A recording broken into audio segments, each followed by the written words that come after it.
Pronto, pessoal. Agora a gente está ao vivo e gravando, né? Então, bom dia. Espero que todo mundo esteja bem. É uma quarta-feira chuvosa, né? Aquela boa para ficar em casa, sem fazer nada, curtindo preguiça. Mas com o ensino à distância, a tecnologia acabou impedindo a gente de dar aquele famoso migué, né? De hoje ir para a aula. Mas, enfim. Então, vamos lá. Bem, alguns avisos importantes. Os relatórios semanais de sexta-feira eu os recebi, mas peço desculpa que eu ainda não os devolvi com o feedback, vou fazer, mas pela leitura que eu fiz, a maioria dos grupos não tiveram dificuldades, né, com o assunto de vetores, então fico feliz por isso. Então, mostra que eu estou dando uma boa aula, estou conseguindo tirar dúvida de todos. Alguns ainda permanecem com algumas dúvidas de principalmente matemática elementar, né, que é decorrência do ensino médio.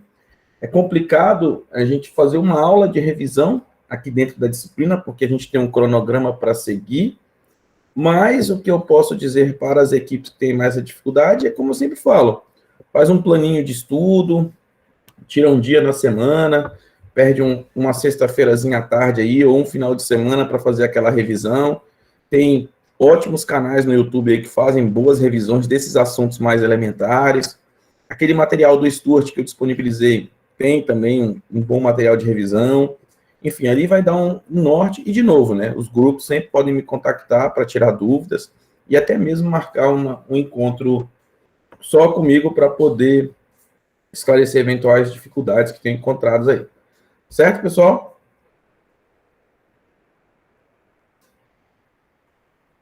Beleza. Também peço desculpa porque eu acabei atrasando na entrega do material para vocês. Era para me ter disponibilizado na sexta-feira, mas a correria do dia a dia lá da universidade acabou fazendo com que eu esquecesse. Mas eu disponibilizei junto com a videoaula. Eu espero que vocês tenham gostado da videoaula, aqueles que já assistiram. Ela, de novo, é uma videoaula que eu aproveitei de outra disciplina, da minha disciplina de física que eu ministrei, mas como o assunto é exatamente o mesmo, não há perda de conteúdo, a contextualização é a mesma, né? Então, espero que todos tenham, aqueles que assistiram tenham gostado. E até agora está tudo bem com as videoaulas, né, pessoal? Estão tendo alguma dificuldade, algum problema?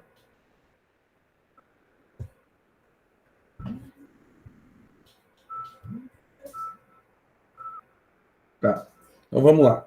Deixa eu só um minutinho aqui, por favor.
Desculpa, pessoal, estava só resolvendo um problema da universidade aqui. Vamos lá. Vou compartilhar com vocês uma janela para que a gente possa começar a nossa aula, tá bom? Então, como de costume, vocês já sabem, eu sempre faço uma revisão. Todos conseguem ver bem aí? Tá legível? Não tá legível? Tá pequeno?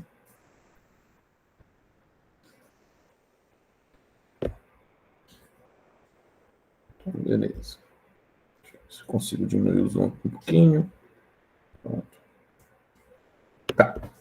Então, a gente vai começar a falar no capítulo 4. Lembrando que esse assunto foi tirado do livro do Fundamentos da Física, volume 1. A 9ª ou a 10ª edição, tanto faz a que vocês estão utilizando, tá? O conteúdo é exatamente o mesmo, o capítulo é exatamente o mesmo. Então, a gente vai começar a estudar movimento em 2 e 3 dimensões. Então, veja que a gente está falando de movimento. Então, quando a gente fala de movimento, automaticamente a gente tem que lembrar lá do capítulo 2, tá? Que fala de movimento unidimensional, e a gente vai estudar esse movimento em 2 e 3 dimensões. Isso significa que a gente vai precisar usar o conceito de vetores. Então, aqui entra o capítulo 3. Então, veja que esse capítulo 4, pessoal, ele nada mais é do que a junção dos 2 últimos assuntos que nós fizemos. Por isso, a importância de estar com tudo em dia, tá bom? Então, basicamente, eu peguei a transparência errada. Espera aí, rapidinho. Essa daqui não tem aqui. Só um minutinho, pessoal. Deixa eu corrigir aqui.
Agora sim, pessoal, todo mundo consegue ver, né? Vou já dar uma ajeitada no zoom aqui. Então, vamos de novo. Então, bem, como eu já tinha dito para vocês anteriormente, o movimento se refere ao assunto apresentado no capítulo 2, e quando a gente fala em 2 e 3 dimensões, a gente tem que levar em consideração que a gente está falando de vetores, a gente está falando do capítulo 3, tá? Então, por isso, essa é a importância da gente estar com tudo em dia, tá? Então, a gente começa falando um pouquinho sobre posição e deslocamento. Então, qual é a ideia, né? O que eu espero que vocês tenham aprendido nesse tópico desse assunto? Primeiro, saber desenhar os vetores posições em 2 e 3 dimensões de um objeto que descreve uma trajetória, onde vocês vão saber indicar as componentes em relação a cada um dos eixos de sistemas coordenados, tá? Dado um sistema de coordenadas, vocês vão saber determinar a orientação e o módulo do vetor posição de uma partícula a partir de suas componentes, ou vice-versa. Veja que esse segundo ponto, esse objetivo de aprendizado, foi aquilo que nós discutimos na nossa aula anterior. O terceiro objetivo que eu espero que tenha sido alcançado é usar a relação entre vetor de deslocamento de uma partícula e os vetores da posição inicial e da posição final. Então, aqui vocês vão ver que a gente vai começar a juntar os conceitos dos capítulos 2 e capítulo 3. Bem, o que vem a ser o vetor posição? O vetor posição, pessoal, é a forma com que a gente utiliza na física para localizar uma partícula no espaço. Então, o que vem a ser partícula para a gente na física é qualquer objeto que se movimenta. espaço significa em 2 dimensões ou 3 dimensões, tá bom? Então, um objeto, um vetor que localiza uma partícula no espaço, o que ele faz? Ele é uma seta que vai ligar um ponto de referência que normalmente a gente considera a origem do nosso sistema até a partícula. Então, por exemplo, aqui nós temos uma partícula, então isso aqui é a partícula, ok? Aqui está a nossa origem, e saindo da origem até a partícula, nós temos o vetor posição, indicado pela letra R, com a setinha em cima, lembra que é uma grandeza vetorial, cuja as componentes são dadas por essa forma. Ele tem menos 3 metros na direção X, menos 2 metros na direção Y, e 5 metros, que é 2 metros na direção Y, e 5 metros na direção Z. Então, graficamente, a gente visualiza esse vetor dessa forma. Então, aqui é a componente X, veja que ele está à esquerda.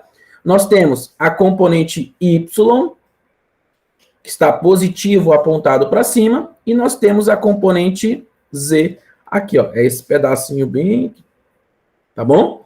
Então, veja que dessa maneira a gente descreve geometricamente o nosso vetor posição, e você pode utilizar a noção de versores para escrever esse mesmo vetor posição nesse formato.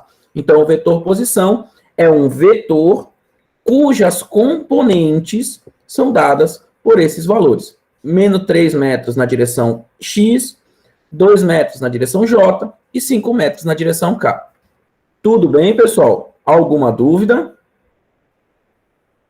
Posso continuar?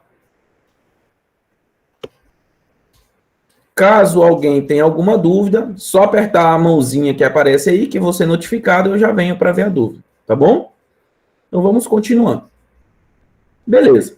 Agora, lembra que na nossa aula do capítulo 2, eu mostrei para vocês um sistema de referência que podia ser horizontal ou vertical, a gente tinha a origem, e nesse sistema de referência, quando eu fazia a marcação de 2 posições, posição 1, posição 2, a gente conseguia construir o que nós chamávamos de deslocamento, como sendo o ΔX, a diferença da posição final menos a posição inicial. Tudo bem? O mesmo acontece aqui quando a gente fala em movimento em 2 e 3 dimensões. Quando você olha a variação de um vetor posição, isso é chamado de vetor deslocamento. Então, o vetor deslocamento, ou ΔR, ele é igual ao vetor posição final menos o vetor posição inicial. Por isso que a gente tinha que ter aprendido, lá no capítulo 3, a noção de vetores e as operações vetoriais. Então, aqui a gente está fazendo a subtração de 2 vetores. E, em termos das componentes, a gente escreve esse vetor deslocamento como sendo a diferença das componentes dos 2 vetores. Então, componente x do vetor final menos componente x do vetor inicial na direção x, componente y menos componente y na direção y, componente z menos componente z na direção z. Isso é válido para 3 dimensões. Professor, e se eu tivesse em 2 dimensões? Você não teria essa terceira componente. Tudo bem? Agora, se eu quiser escrever a equação 4.3 em termos das variações das coordenadas, basta eu lembrar que posição final menos posição inicial é o que nós chamamos de ΔX, ΔY e ΔZ. Lembrando que o delta é para indicar a variação e o x é só para te indicar qual é a componente que você está trabalhando, tá bom? Dúvidas, pessoal? Posso continuar?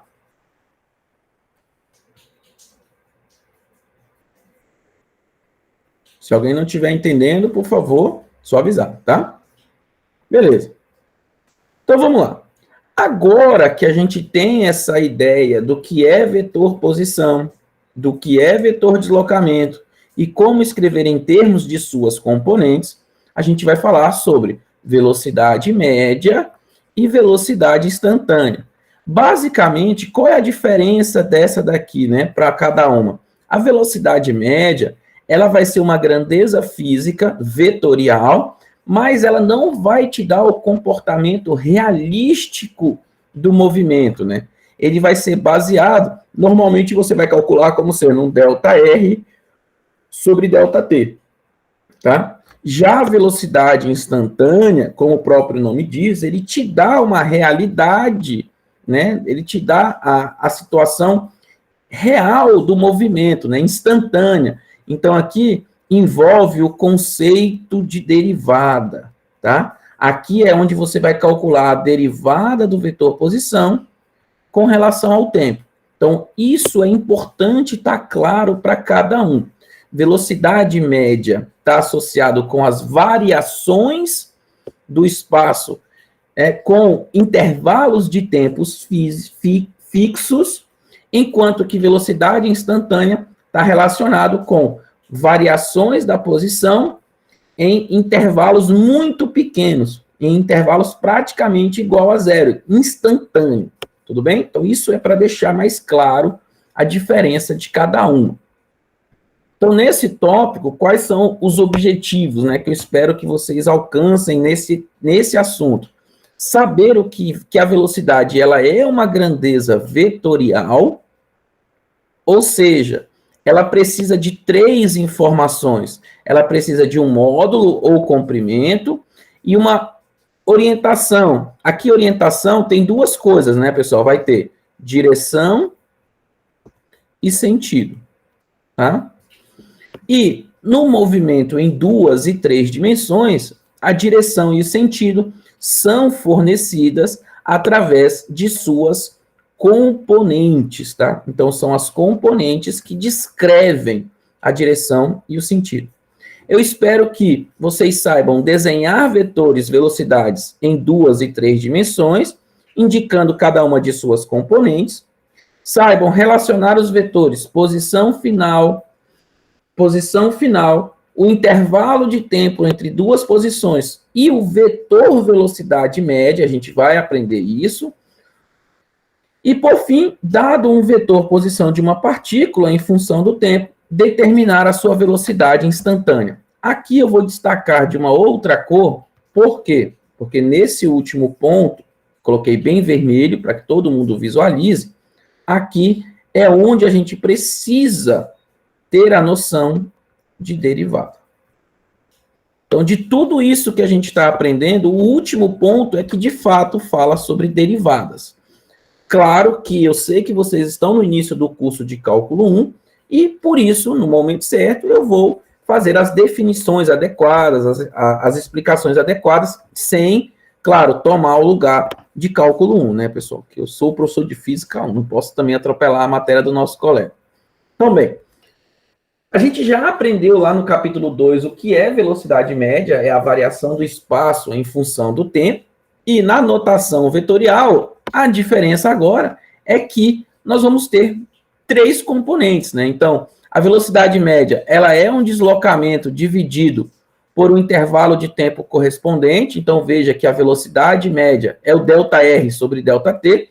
Lembra que essa grandeza, ela é vetorial, e essa grandeza aqui de baixo, ela é escalar, né? O tempo é um número, e o vetor, e a posição é um vetor.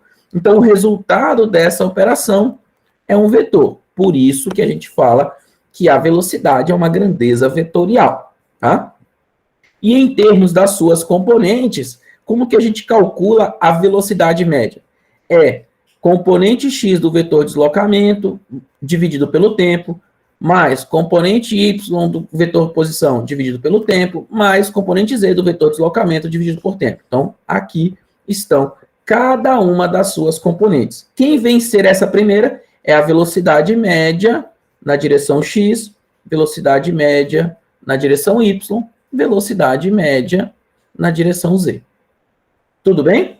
Então, observem o seguinte, no exemplo a seguir, eu vou ter uma partícula que sofre um deslocamento descrito pelo vetor de componentes 12 metros na direção I, mais 3 metros na direção K, em um intervalo de 2 segundos. Então, como que eu calculo a velocidade média? Basta eu lembrar a equação 4.9 e utilizar os dados da questão.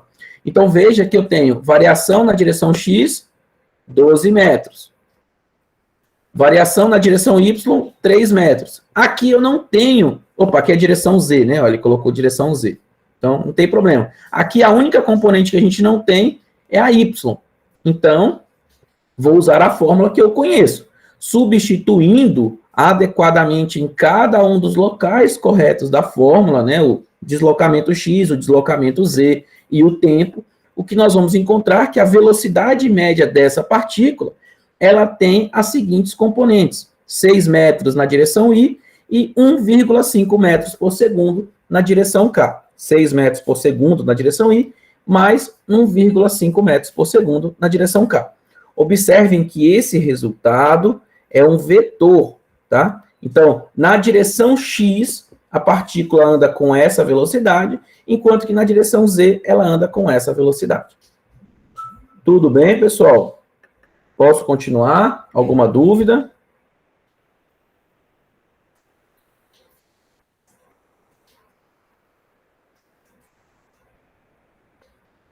Perfeito. Vou continuando, então. Caso alguém tenha alguma dúvida, por favor, não hesitem de perguntar, tá, gente?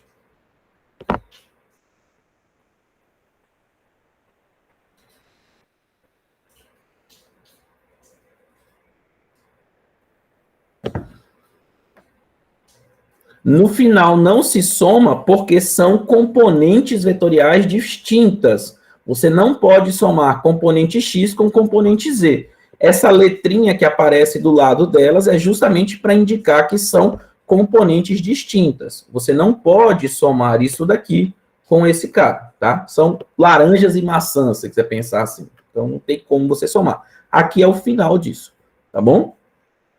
Agora, o que vem a ser a velocidade instantânea? Tudo bem, Davi?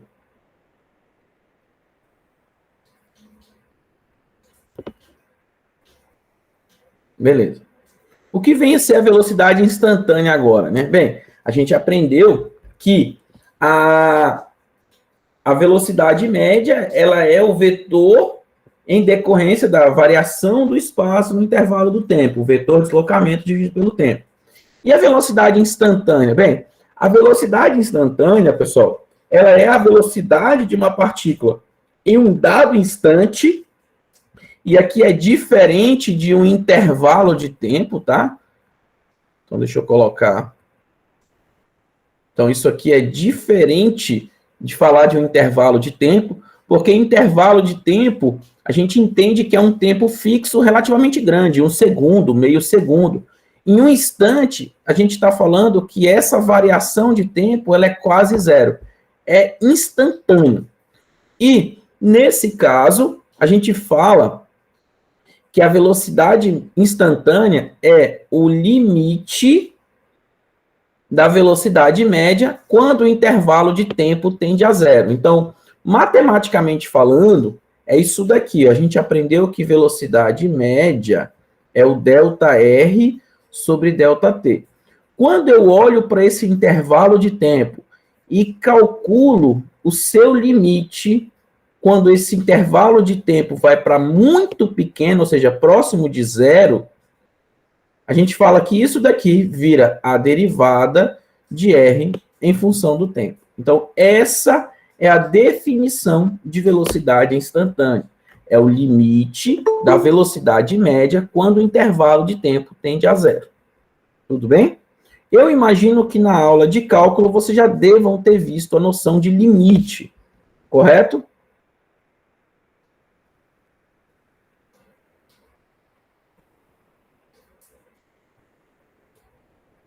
Então, essa é a ideia, tá, pessoal? Mas, assim, de novo, eu não vou substituir. É claro que para você trabalhar com derivadas, existem algumas regrinhas que você utiliza. Na minha aula de número 3, eu mostro para vocês as derivadas. Então, lá, vocês podem dar uma olhada lá na aula de revisão, a aula 3. E lá eu explico como que operacionaliza a derivada em uma certa função. A ideia é exatamente a mesma, tá bom? Vamos lá. Na medida do possível, quando eu puder evitar o cálculo, eu sempre vou tentar evitar, porque eu sei que vocês ainda não viram. Mas, à medida que eu for precisando, eu vou fazendo junto com vocês, para vocês não ficarem tão perdidos. Bom, agora vamos ver graficamente o que significa o vetor velocidade média e o vetor velocidade, tá? Então, vamos lá. Bem, graficamente, então vamos imaginar um caso de uma partícula se movimentando em um mundo de duas dimensões. Por que duas dimensões? Porque eu só tenho dois eixos, tá bom? Então, a partícula está andando ao longo dessa trajetória marronzinha aqui, eu não sei se vocês conseguem ver, e aí eu pego e bato uma foto dela primeiro nesse instante de tempo, então aqui tem um tempo T1, e depois eu bato uma outra foto dela nesse instante de tempo T2. Então, quando eu olho no primeiro instante de tempo, eu vejo que, lembrando, o vetor posição é aquela seta que liga a origem ao ponto onde a partícula está. Então, nesse tempo T1, eu tenho um vetor posição R1. No tempo T2, eu tenho um vetor posição R2. Todo mundo conseguiu entender o que significa o R1 e o R2 aqui? Eu estou olhando a mesma partícula, descrevendo a trajetória na cor marrom, em dois instantes de tempos diferentes, tá bom? Certo, pessoal?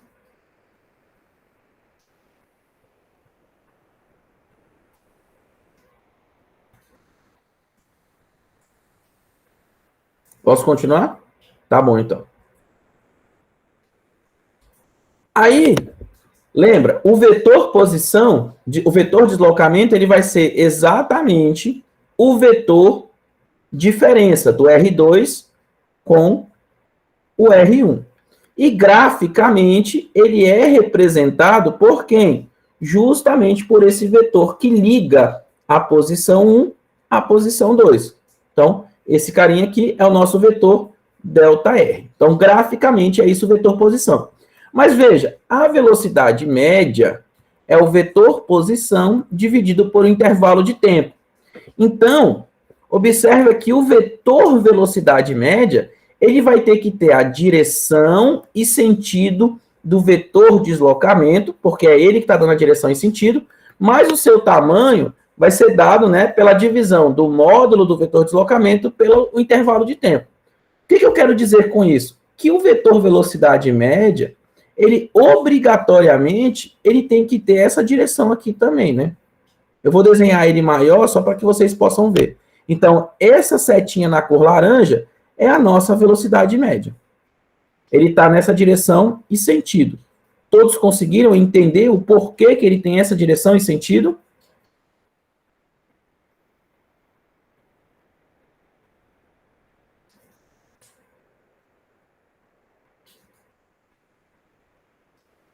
Beleza. Nesse caso, é importante comentar que o vetor velocidade média, ele vai ser um vetor secante, né, a trajetória. Por quê? Porque ele sempre vai tocar em dois pontos, na posição inicial e na posição final. Então, essa é a velocidade média, tá? Agora, o vetor velocidade instantânea, ele vai ser quem? Vai ser um vetor que é sempre tangente. Então, deixa eu colocar aqui, sempre tangente a trajetória. Por quê? Quando eu fizer esse intervalo de tempo muito pequeno, essas duas posições vão estar praticamente uma em cima da outra. E esse vetor que antes era secante, ele vai virar um vetor tangente. E aí, claro, o vetor velocidade vai ter uma componente na direção x e vai ter uma componente na direção y. Então, primeira diferença básica entre velocidade média e velocidade instantânea. Velocidade média é um vetor secante e a velocidade instantânea é um vetor tangente. O vetor velocidade, ele vai ter suas componentes, tá? Tanto na média quanto na instantânea, e sempre lembrando das fórmulas que a gente utiliza, ok? Então, vamos lá. Então, aqui vale destacar que a velocidade, o vetor, a direção da velocidade instantânea, por isso que eu reforço O instantânea de uma partícula é sempre tangente à trajetória da partícula. Então, quando falar de vetor tangente, obrigatoriamente, vetor velocidade, você está falando que é um vetor tangente. Tangente é porque toca em um único ponto do vetor. Aqui, tá vendo? Ele passa em 2, o vetor tangente só passa em 1. Tá bom? Na notação de vetores unitários, a velocidade instantânea, ela vai ser dada como sendo a derivada da componente x com relação ao tempo, na direção y, derivada da componente y, na direção j, da derivada da componente z, na direção k, tá? Ou você também pode escrever dessa maneira, vx, vy, vz, onde vx é dx, dt, vy, dy, dt, e vz, dz, dt. Lembrando que dx, dt, dy, dt, dz, dt são as derivadas das componentes em função do tempo, tá? Então, isso daqui significa derivadas das componentes em função do tempo. Beleza? Tá, o vetor velocidade, e aqui quando ele fala vetor velocidade, vocês têm que lembrar que isso aqui é o vetor velocidade instantânea, tá? Sempre ele vai se referir ao vetor velocidade instantânea. Quando for velocidade média, ele vai falar velocidade média. Ele não se estende de um ponto a outro, ele mostra apenas o módulo e a direção da velocidade. O que ele quer dizer, ó, que a velocidade, o vetor velocidade, ele não toca em 2 pontos, então você não vai ter aqui uma outra esferinha, como acontece nesse caso, tá? E ele mostra pra gente a direção e o módulo da velocidade. Então, esse objeto aqui, ele está andando nessa trajetória e neste ponto a velocidade dele aponta nessa direção e tem esse comprimento. Se eu desenhasse aqui agora, a velocidade ela seria apontada para outra direção, ela teria uma outra componente. Tudo bem? Seria uma coisa diferente. Então, cada ponto que eu pegar a trajetória, eu vou ter um vetor velocidade distinto. Tá bom? Deixa eu ver se alguém tem alguma dúvida aqui. Tá.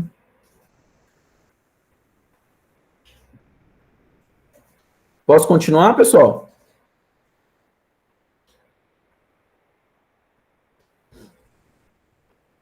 Ainda na sequência, né, a gente agora vai falar sobre a aceleração. Então, na sequência, ele fala sobre a aceleração. Então, o que a gente vai saber, né? Que saber que a aceleração também é uma grandeza vetorial. Então, precisa de um módulo, direção e sentido através de uma orientação. Saber desenhar esses vetores de acelerações em 2 e 3 dimensões, indicando suas componentes. Saber relacionar os vetores velocidade inicial e final com o vetor aceleração média, dado o vetor velocidade de uma partícula em função do tempo, determinar a aceleração instantânea, e aqui, de novo, surge a ideia de derivada, tá? E, para cada dimensão do movimento, obter relações entre a aceleração, a velocidade, a posição e o tempo, usando as equações de aceleração constante. Então, aqui a gente vai revisitar o movimento retilíneo uniformemente variado para encontrar as relações entre aceleração, velocidade e posição. Tudo bem, pessoal? Posso seguir adiante? Alguém quer perguntar alguma coisa? Até agora está tudo claro, está dando para esclarecer as dúvidas de vocês com relação à teoria do capítulo.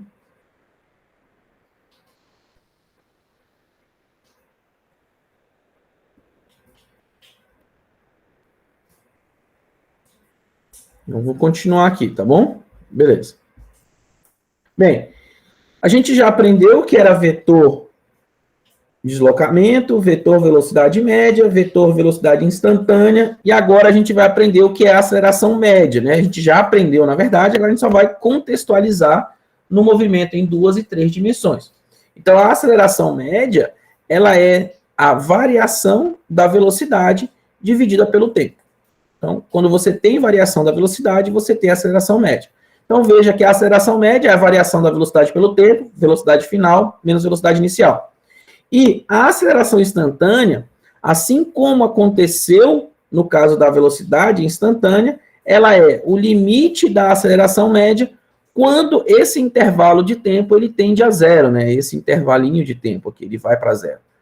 Consequentemente, isso daqui vem a ser a definição de derivada. Então, o limite, quando o intervalo de tempo vai para zero, da aceleração média, ela vai ser a derivada da velocidade em função do tempo. Tá?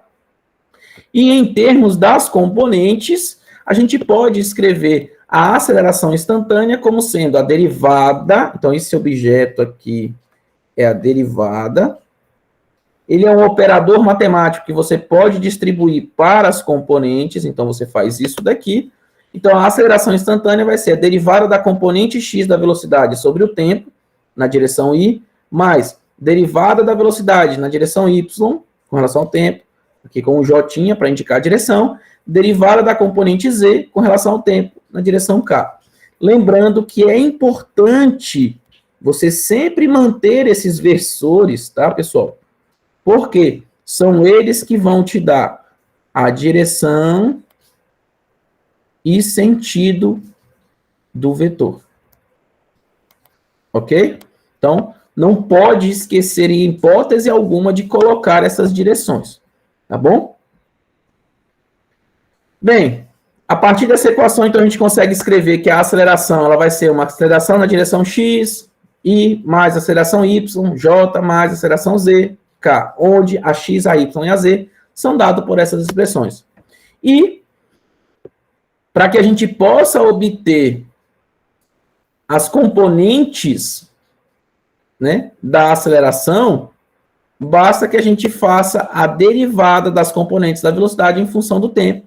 Mas isso aqui, quando tiver que fazer, farei junto com vocês. Para que vocês não fiquem tão perdidos até o momento que vocês consigam saber fazer sozinho, tá? Graficamente, você tem uma partícula que descreve a trajetória. Então, ele vai ter uma certa aceleração. Veja que ele vai ter uma aceleração apontada na direção y, e ele vai ter uma outra aceleração apontada na direção x. A combinação dessas duas dá para a gente o vetor aceleração. Beleza? Então tá. Aqui uma outra observação é, como no caso da velocidade, o vetor aceleração ele só toca em um único ponto, então por isso ele nunca vai passar em dois pontos da trajetória, tá? Ele vai ser um vetor também tangente. Beleza. E aí a gente chega à parte final da nossa aula de hoje, que é fazer um estudo do movimento balístico. Então, algumas características importantes do movimento balístico. Primeiro, ele ocorre em 2 dimensões ou 3, tá? Segundo, existe um dos movimentos que possui aceleração constante. E todos nós conhecemos essa aceleração. Ela é menos g, ou menos 9,8 metros por segundo ao quadrado. Tá bom? Em uma outra direção, o movimento ele vai ser com velocidade constante, ou seja, ele vai ser com movimento retilíneo e uniforme. No movimento balístico, normalmente nós temos um ângulo de lançamento. Então, estou colocando todas as informações para depois a gente fazer o estudo deles, tá? Esse ângulo de lançamento, ele vai determinar para a gente duas coisas.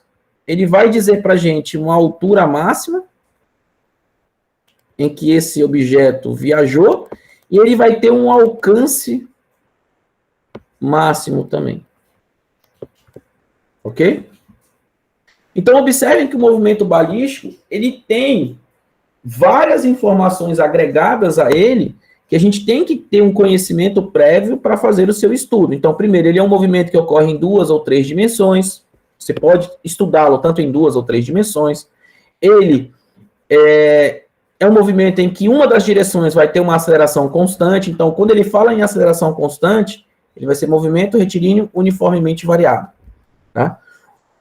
Em contrapartida, o outro eixo, ele vai ter um movimento ele pode ter também aceleração, mas em geral ele é considerado como um movimento retilíneo uniforme, e ele vai ter geralmente um ângulo de lançamento.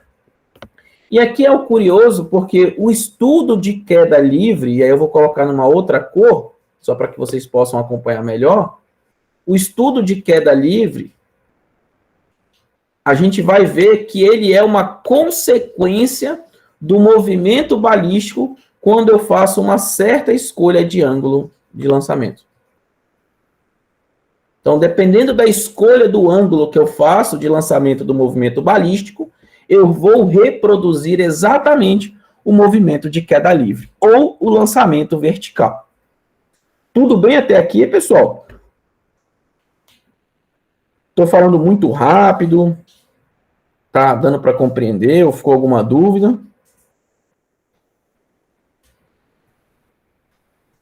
Posso continuar? Perfeito. Então, vamos lá. Bem, então, quais são os objetivos, né, que a gente espera alcançar aqui? O primeiro que eu espero que vocês saibam é explicar em um gráfico a trajetória de um projétil, a variação do módulo e da orientação da velocidade e da aceleração ao longo do percurso. Então, eu imagino que quando vocês olharem para um lançamento oblíquo, né, ou movimento balístico, vocês saibam conceitualmente descrever esse movimento do ponto de vista físico, dizendo, olha, a velocidade aqui nesse ponto ela é tanto, aqui ela é dessa maneira, a aceleração se comporta dessa forma.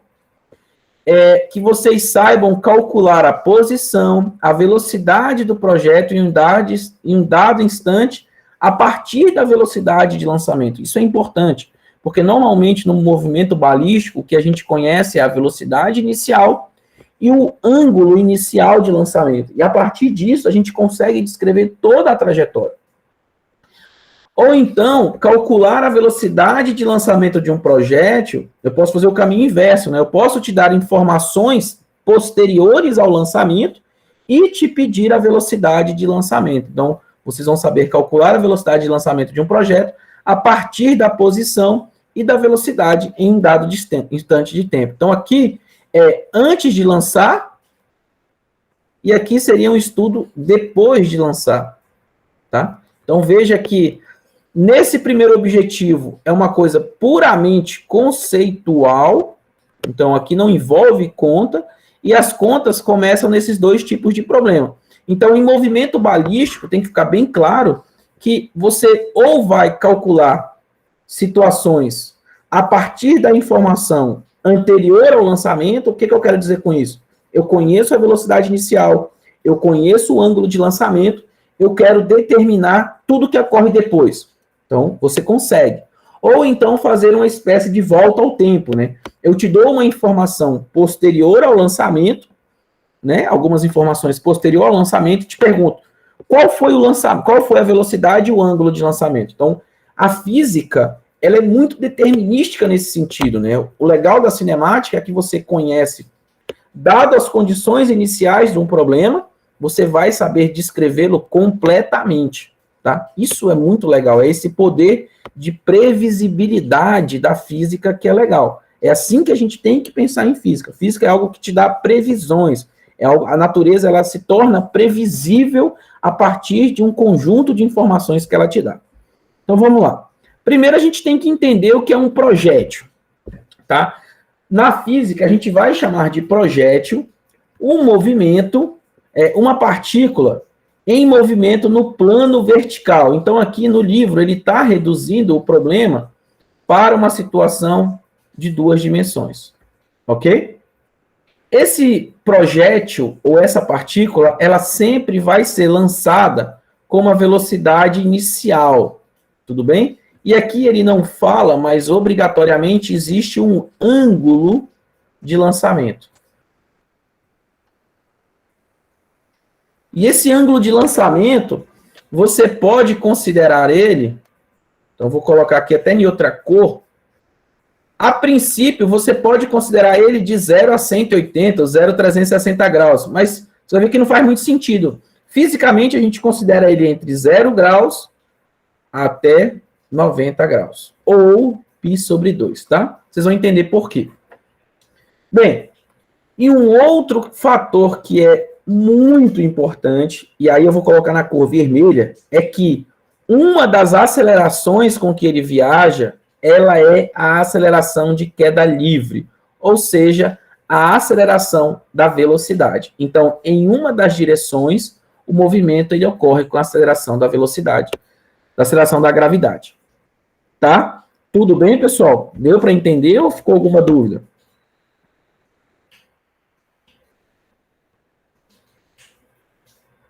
Posso continuar?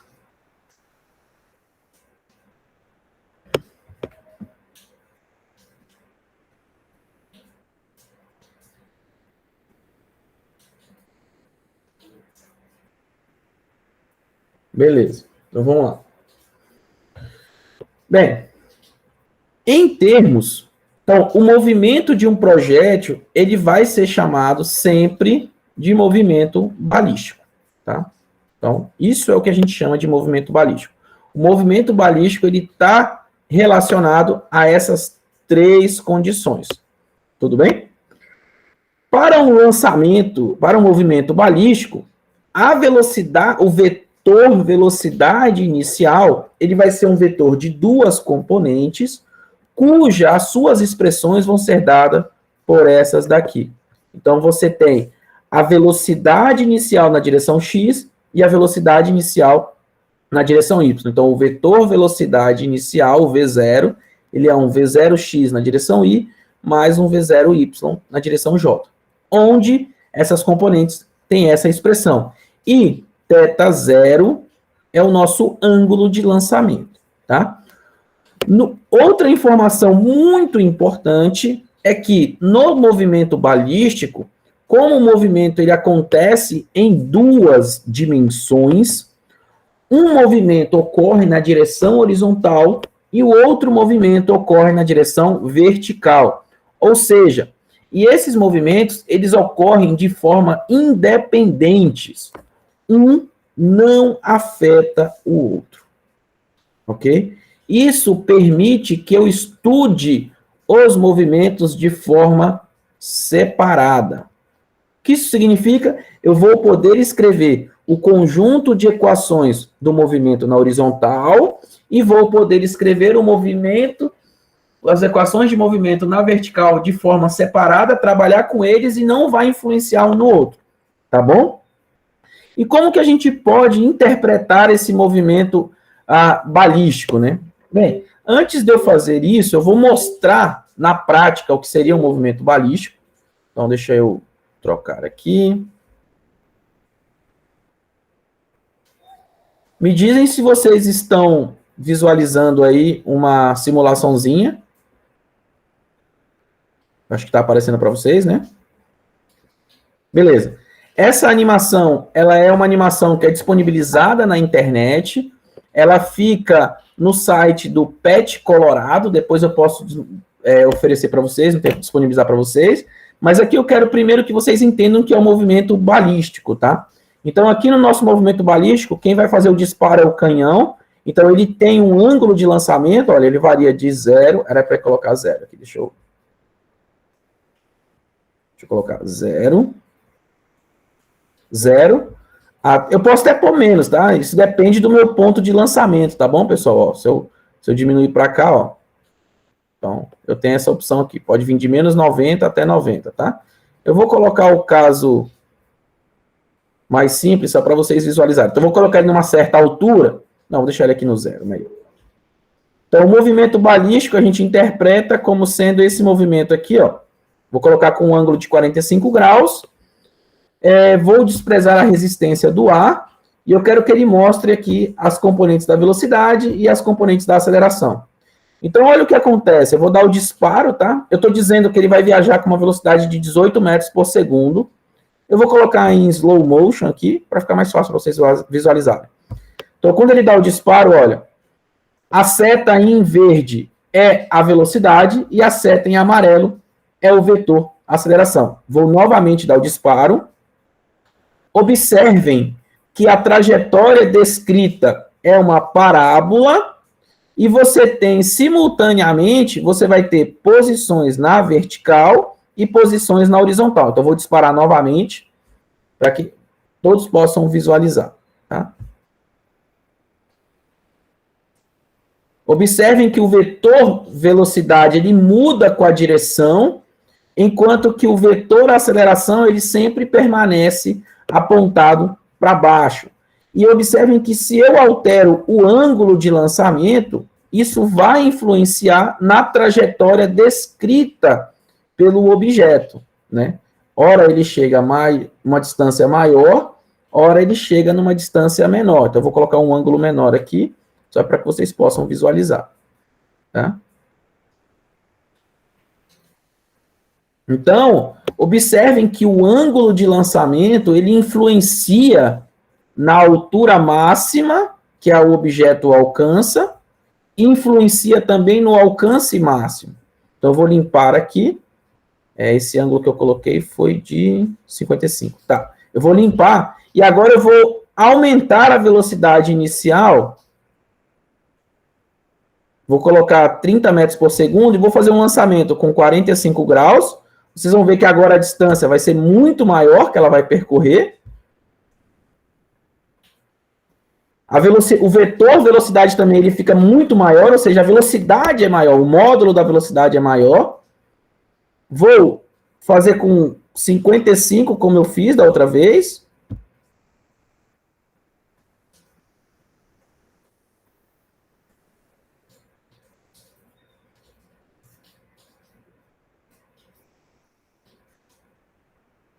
Para que todo mundo possa ver. Lembrando que o movimento está em slow motion, tá? Não está em tempo normal. E vou dar um outro disparo para vocês visualizarem. Então, todos esses exemplos que eu estou mostrando para vocês são exemplos de movimento balístico. E a gente está visualizando que existe uma influência direta quando eu mexo no ângulo de lançamento e na velocidade inicial. Tudo bem, pessoal? Todos conseguiram entender aqui o que está sendo estudado no movimento balístico? A gente ainda não está descrevendo as equações, a gente está primeiro conceitualmente visualizando o que significa cada um.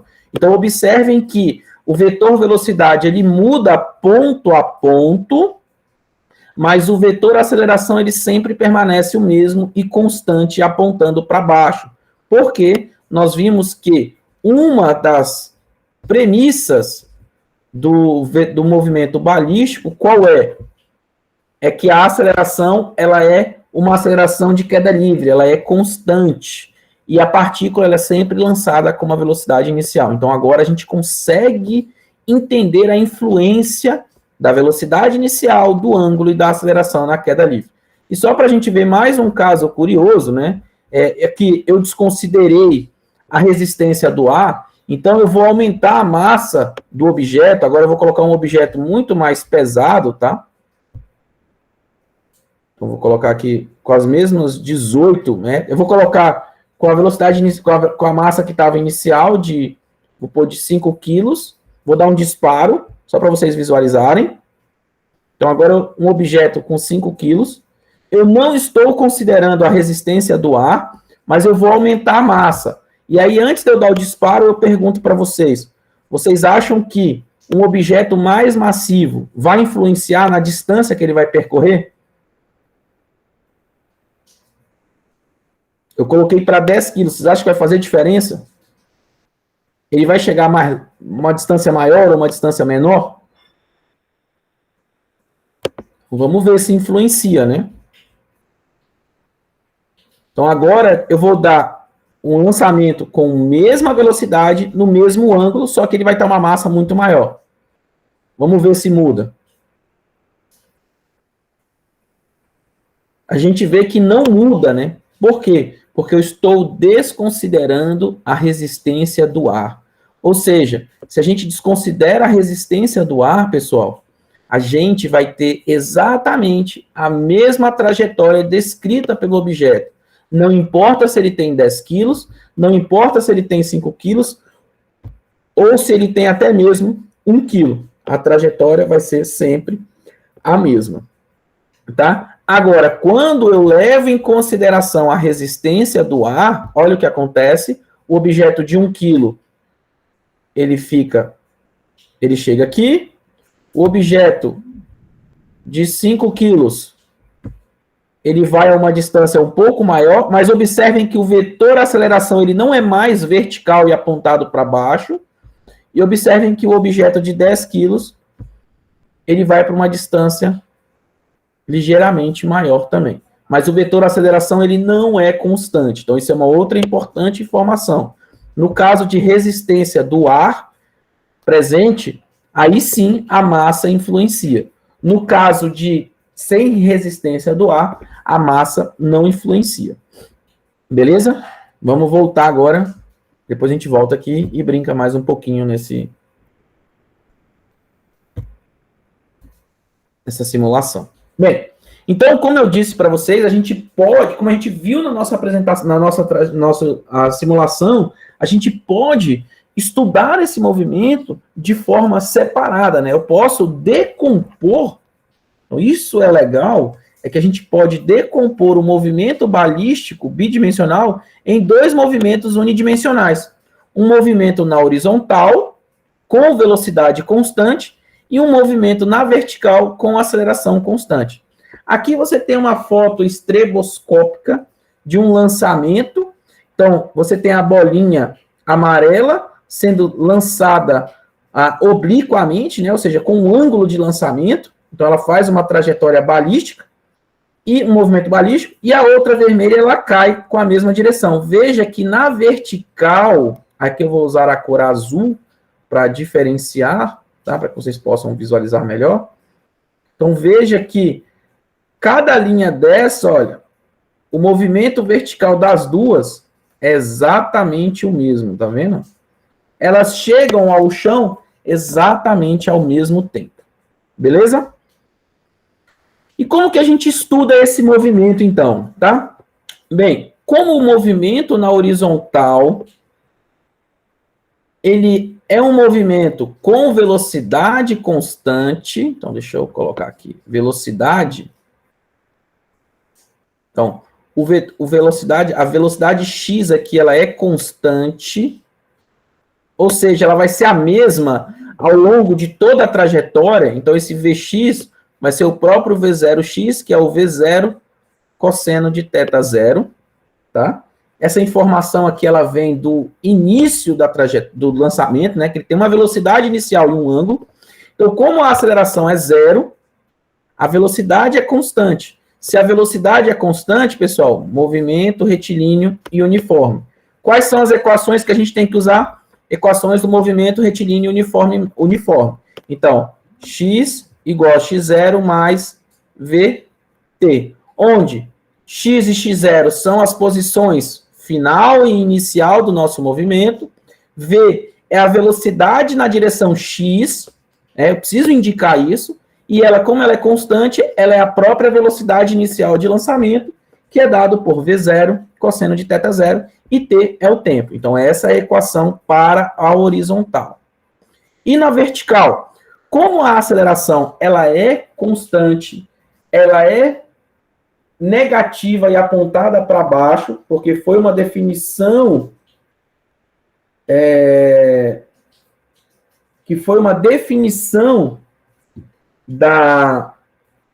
do movimento em si. Então, a gente vai ter que escrever isso daqui, ó, movimento vertical.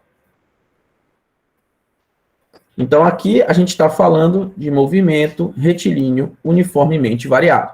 Então, voltar lá no capítulo 2 e lembrar de todas as equações do movimento retilíneo uniformemente variado. Tá? Então, aqui eu vou ter aquela equação da posição final menos posição inicial, igual V0YT menos meio de GT quadrado, onde quem é V0Y? Bem, em termos da velocidade inicial e do lançamento inicial, do ângulo de lançamento, o V0y é dado por essa expressãozinha aqui. Então, eu vou substituir lá. Substituo. Então, vou encontrar essa equação aqui da posição em função do tempo. Ah, e a velocidade final? Como é que eu relaciono? Bem, lá a gente tinha aquela velocidade final, velocidade inicial mais AT. Agora eu vou ajustar, né? Aqui é a velocidade final na direção Y, porque é na vertical. Velocidade inicial na direção Y, está bem aqui. A aceleração, menos G, e o T é o tempo. E, por fim, a equação de Torricelli, a gente ajusta ela para as variáveis do nosso problema. Tudo bem com relação às equações que descrevem o movimento? Alguma dúvida, pessoal? Vocês compreendem de onde está vindo cada uma das equações?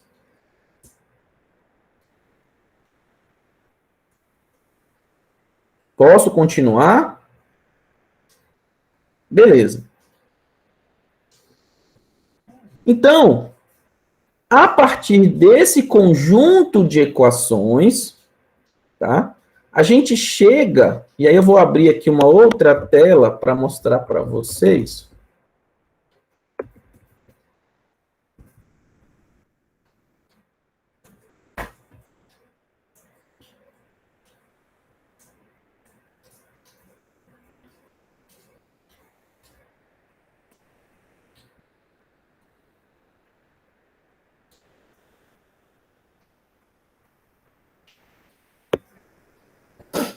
Então vamos lá, deixa eu pegar. Opa, abri aqui errado.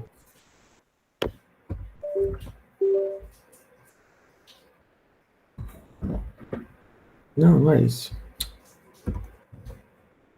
Isso.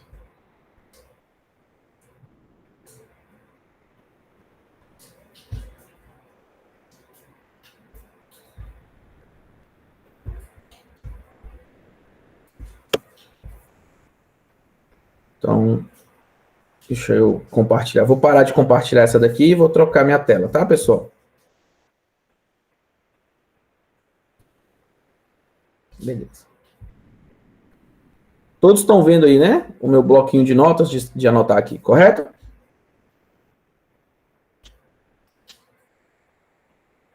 Todos estão visualizando aí, né?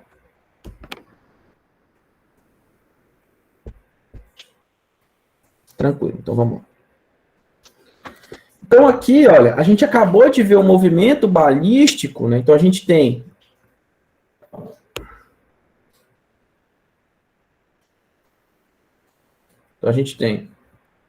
no eixo horizontal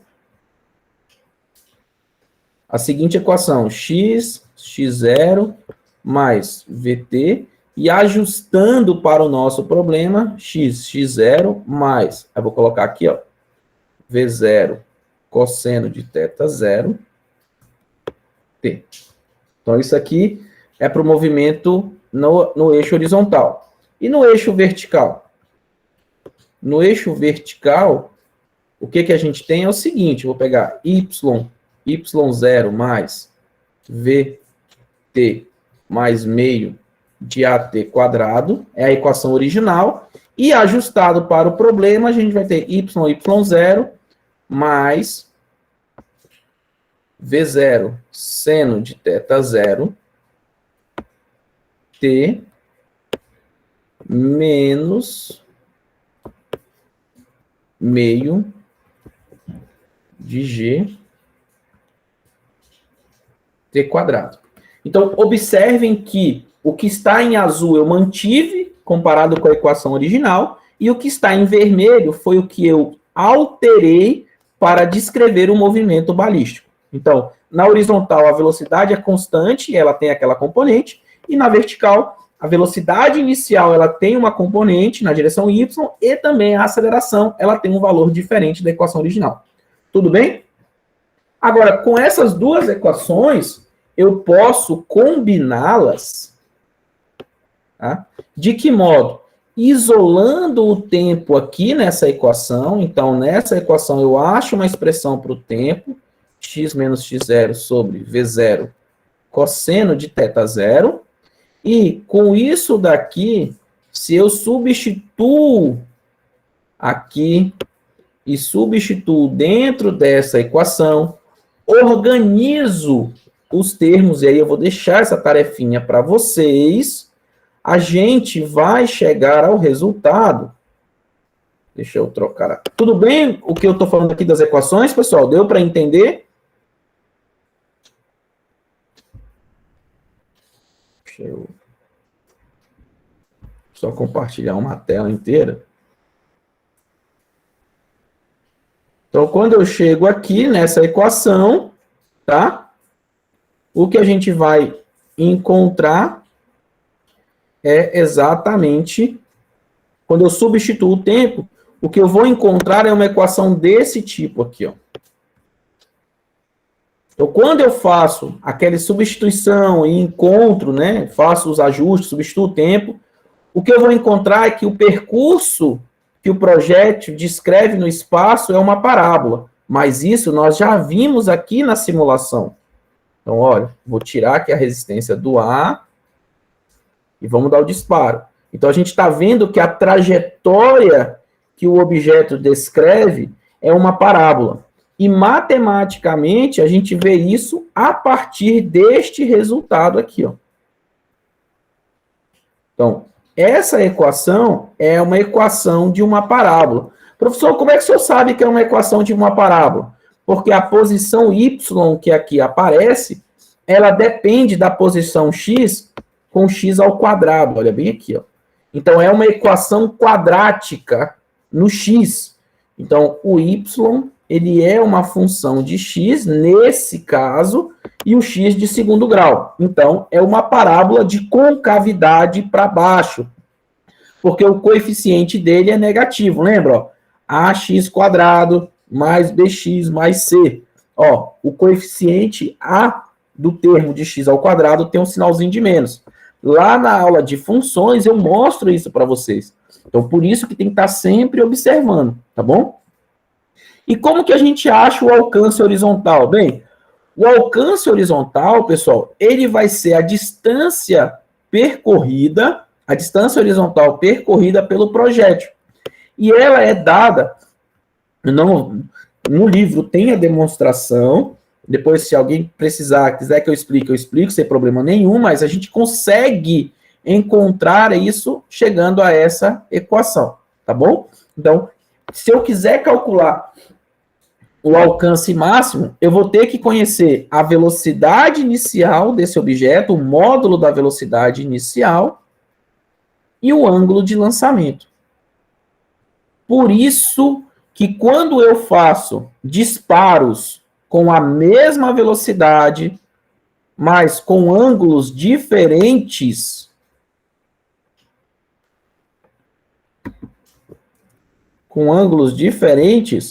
o meu alcance máximo é diferente. Então, veja que se eu aumento o ângulo, a distância horizontal percorrida, ó, você pode pegar até uma fita métrica,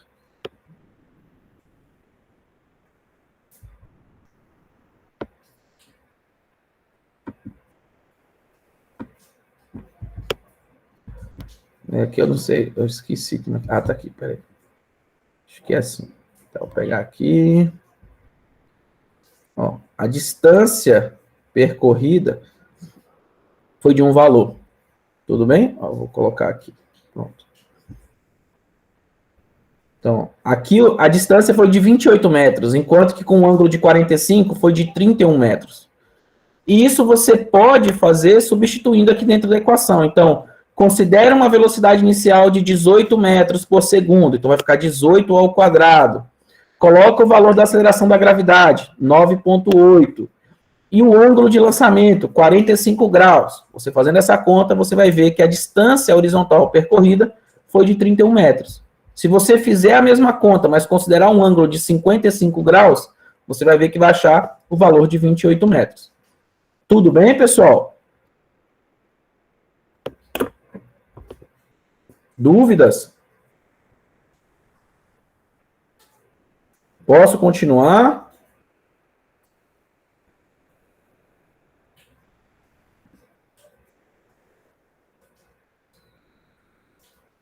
Posso continuar?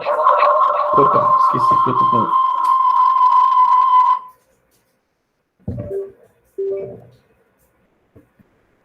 Posso continuar, pessoal? Beleza. Então vamos lá.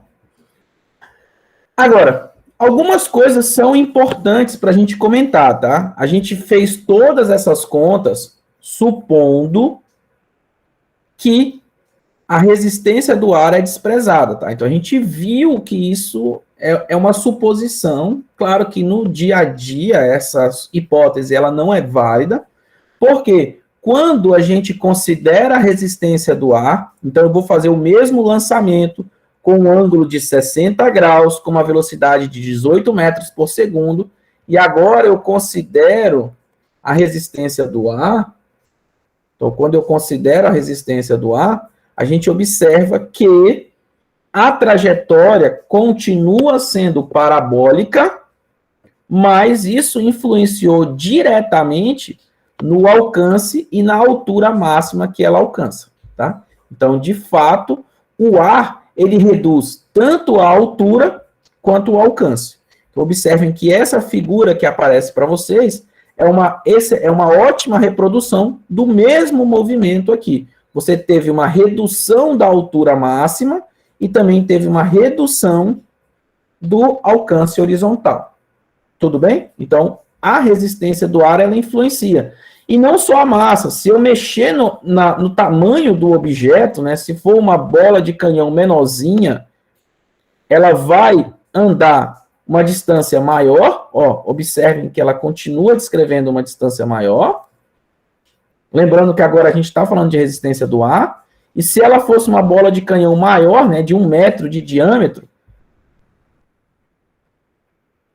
ela andaria bem menos. Então, a resistência do ar, ela influencia e muito nisso. Por isso que o pessoal que trabalha com a parte de aerodinâmica precisa conhecer muito bem a força de resistência do ar, a geometria do objeto que ele está estudando. Então, os engenheiros têm que se preocupar muito com isso, né? Então, a influência da resistência do ar, ela é um fator que pode complicar a vida demais de um engenheiro, tá? Vamos voltar para cá. Beleza. Deixa eu ver. E aí, dessa forma, então, a gente consegue... Ah, tá. Faltou mostrar alguns truquezinhos do movimento balístico. Então, deixa eu mostrar para que vocês possam saber resolver, né? Então, algumas dicas valiosas para o movimento balístico, tá, pessoal? Primeira dica é, no ponto mais alto, ou seja, a altura máxima, o que a gente tem? A gente tem que a componente da velocidade, ela é zero. Tá bom? Isso é importante. Outra dica importante é que o tempo de subida é o mesmo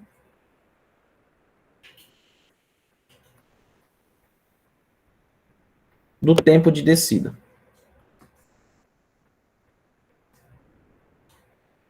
E o tempo total é 2 vezes o tempo de subida. A gente vai aprender a calcular esse tempo de subida já já, tá? Tá, a altura máxima. Ah, e como que eu acho essa altura máxima? Basta eu calcular a posição vertical no tempo de subida. Então, a gente vai achar esses 3 resultados e assim a gente termina, tá bom? Primeiro, vamos achar o tempo de subida. Então, o tempo de subida, pessoal, é o tempo necessário. Eu vou usar aqui a nossa simulação. Então, vamos lá. É o tempo necessário em que ele vai subindo. Aí vai subindo, subindo, subindo, subindo, subindo, subindo, subindo, subindo, subindo, subindo, subindo, subindo, subindo. Observem o vetor velocidade. Veja que neste ponto, deixa eu ver se eu consigo desenhar aqui. Acho que eu não consigo desenhar aqui. Tá. Veja que neste ponto, você tem um vetor velocidade que vai ter uma... Ah, tá aqui, pronto, as componentes. Era isso que eu queria. É mais fácil de visualizar. Tá aqui, ó. O vetor velocidade ele ainda tem componente na horizontal e na vertical. Vou continuar subindo, subindo, subindo, subindo, subindo, subindo, subindo, subindo, subindo, subindo, subindo. Vai ter um ponto que é o ponto máximo da trajetória. Pronto. Veja que você só tem dois vetores. A velocidade indicada pela cor verde, ela está totalmente na horizontal. Então, nesse ponto mais alto da trajetória, a velocidade na direção y, ela é zero. E a velocidade total do objeto, ela é única e exclusivamente a velocidade na direção x. Ou melhor, v0 cosseno de θ0 i. Deu para entender, pessoal, a diferença no ponto mais alto? Isso é importante. Por quê? Porque a partir dessa informação, eu acho ou eu encontro o tempo de subida. Como? Bem, eu pego essa informação e escrevo a equação horária da velocidade, que é a velocidade final é a velocidade inicial na direção y mais at, lembra, movimento retilíneo uniforme, e agora a gente vai ajustar isso para o nosso problema. Então, aqui fica v0 seno de θ0, menos g, t. Lembrando que o vermelho foram os ajustes para o movimento balístico. Então, no ponto mais alto, a gente acabou de ver graficamente que isso aqui é igual a zero. Quando eu faço isso igual a zero, eu estou achando o tempo de subida. Então, eu vou encontrar que esse tempo de subida, ele nada mais é do que um V0 seno de θ0. Olha, peguei isso aqui, joguei para o lado de cá, troquei o sinal, e o G que está multiplicando vai passar dividindo. Então, o tempo de subida, ele vai depender da velocidade inicial, do ângulo inicial e da gravidade. Se o tempo de subida é igual ao tempo de descida, então o nosso tempo total é 2 vezes isso. Beleza? Tudo bem, pessoal, com relação a esse resultado, como a gente chega?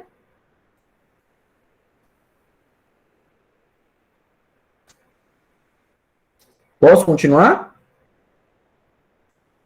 Perfeito.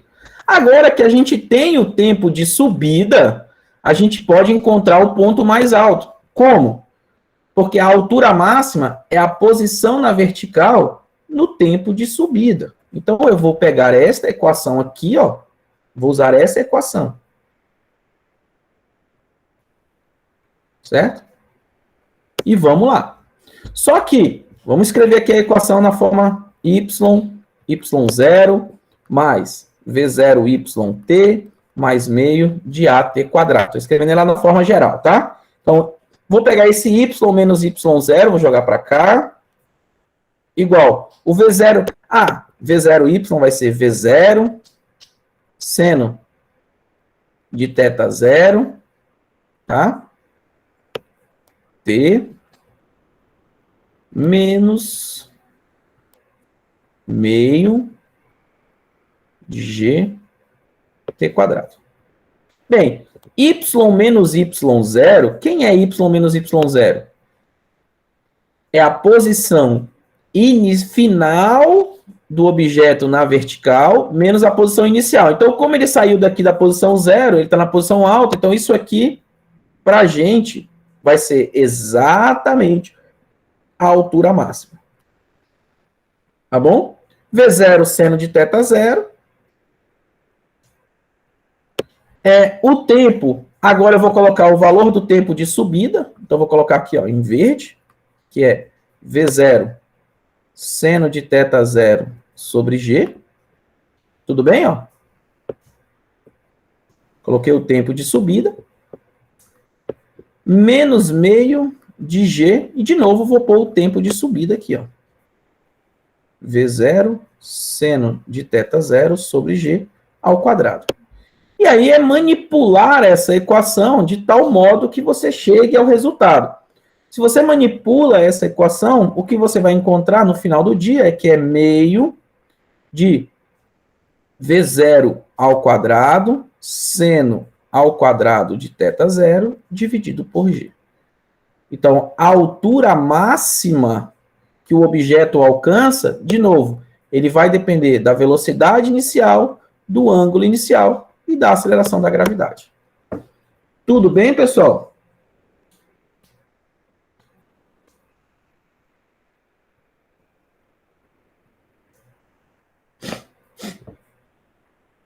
Tudo bem?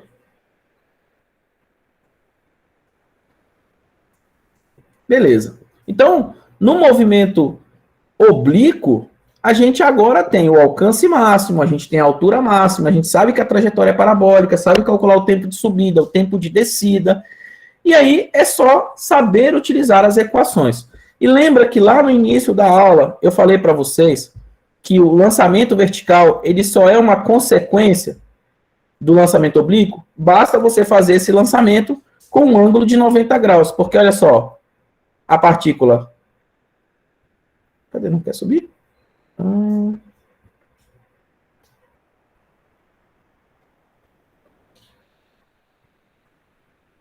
Assim, vamos lá. Ó, ela sobe.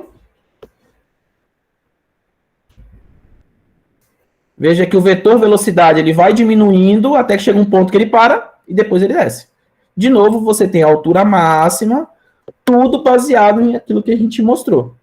Então, o lançamento, a queda livre, ele é uma consequência natural do movimento oblíquo quando o ângulo de lançamento é de 90 graus.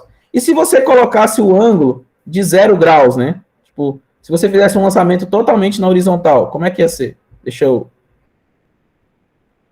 Aqui vai dar um probleminha, porque ele vai ter uma certa altura, né? Então ele vai sofrer uma influência da... Mas vamos lá. Tudo bem? Veja que ele ainda descreve uma parábola, porque com relação... Ele tem uma certa altura inicial aqui, tá? Então, eu não consigo colocar ele 100% 0 graus. Mas se fosse 0 graus, a gente ia ver que o movimento ia ser movimento retilíneo e uniforme. Tudo bem, pessoal? Deu para tirar as dúvidas? Deu para aprender um pouquinho sobre movimentos e 3 dimensões? Ficou alguma dúvida, alguma pergunta?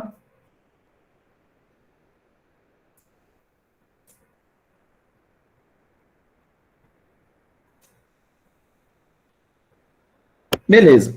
Eu acabei não dando tempo de resolver as questões com vocês, mas eu acredito que com a revisão de hoje, com a aula de hoje, vocês consigam resolver. Caso vocês não consigam resolver algum exercício, podem me mandar por e-mail que eu resolvo, tá? Não esqueçam de assinar a lista de frequência. Eu vou colocar no chat o link para vocês poderem ver essas